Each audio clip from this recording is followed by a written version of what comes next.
We're here with what could be one of the coolest electrified vehicles here at SEMA today, and there's so much to learn about it. Can you tell us how you got started with electrifying cars? Yeah, so basically, like we started with racing ice cars, and we just kept having problems with engines, transmissions. We're like, there's got to be a better solution to actually race and set up car and not have so many problems with engines and such. So we're like, why don't we build an electric car? Like that's kind of where this all started. And then we picked the GR86 chassis because it's like it's light, it's nimble, there's aftermarket support for it. It's just a no-brainer to use this chassis. Did adding the electrical components add any weight to the vehicle? So the factory car weighs 2,800 pounds right off the showroom floor. This car weighs 3,000 pounds. So it only added 200 pounds more.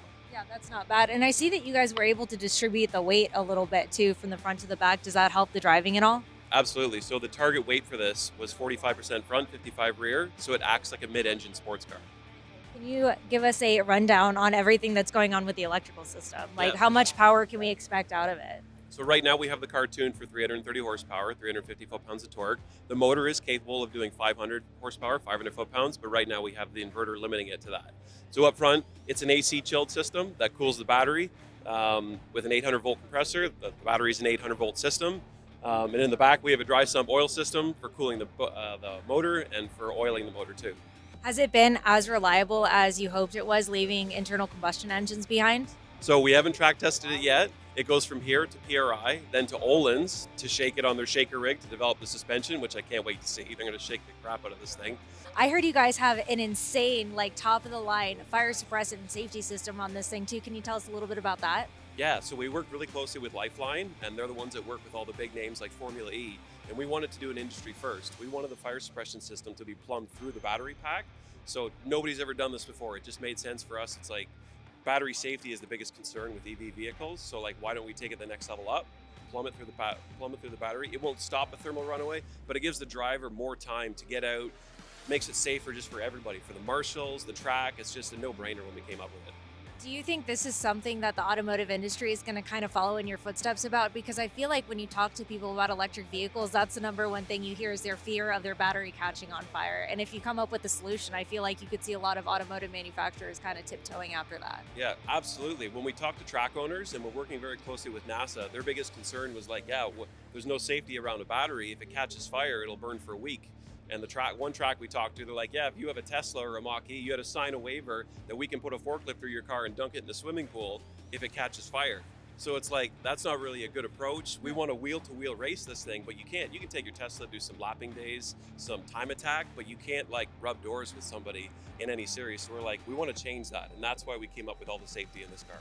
This is a full-fledged bona fide electric race car. Oh yeah. And so you mentioned Formula E. Is there anything outside of Formula E that you guys can do that's just electric, or will you be competing against other ICE cars? So we'll be competing against ICE cars. The series we're running it is the NASA Super Touring Series. We targeted it for an ST2, so that'll be racing against like Corvettes, Mustangs, Porsche GT4s. Like that's kind of the power to weight ratio that we targeted. And yeah, we took all of the rules that FIA made for the Formula E and applied it to this car so that we know it's safe. Because Formula E is a great series, it's been around for a while. So like they're doing it, we took all of the safety from there and applied it to this car. Do you think as electric cars become more modified and more popular in the public eye, do you think Formula E will ever be as big as Formula One? I think it will, basically because, I mean, there's no getting around the torque of an electric motor. You just can't get around it. The only thing that an ICE engine has over an EV is the sound.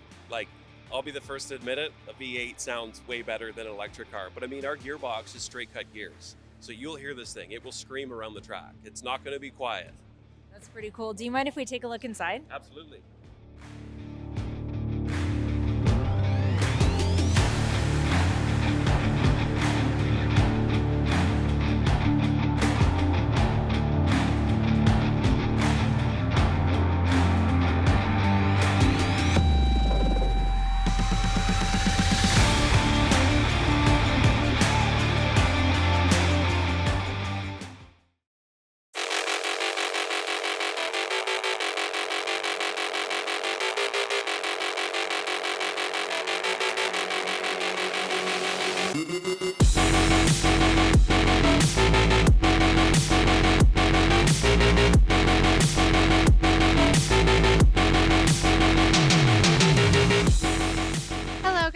My name is Emily, and I'm here with BenPack today. So tell us about your booth.